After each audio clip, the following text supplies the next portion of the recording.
भारतीय जंगी जुनून का मुंह तोड़ जवाब देने के लिए पाक फौज की जंगी मशकें पूरे जोरों शोर से जारी हैं। सिक्योरिटी ज़राए के मुताबिक जंगी हिकमत अमली के पेश नज़र मशकों में जदीद हथियारों का अमली मुजाहरा किया जा रहा है।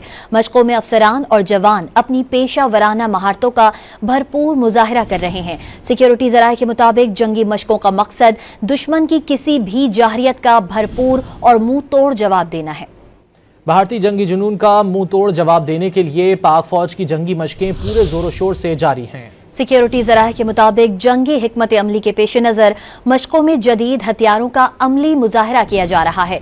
मशकों में अफसरान और जवान अपनी पेशा वराना महारतों का भरपूर मुजाहरा कर रहे हैं। सिक्योरिटी ज़राए के मुताबिक जंगी मशकों का मकसद दुश्मन की किसी भी जाहरियत का भरपूर और मुंह तोड़ जवाब देना है।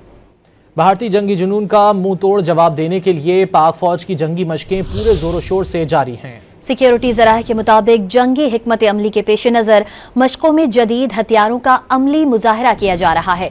मशकों में अफसरान और जवान अपनी पेशा वराना महारतों का भरपूर मुजाहरा कर रहे हैं। सिक्योरिटी ज़राए के मुताबिक जंगी मशकों का मकसद दुश्मन की किसी भी जाहरियत का भरपूर और मुंह तोड़ जवाब देना है।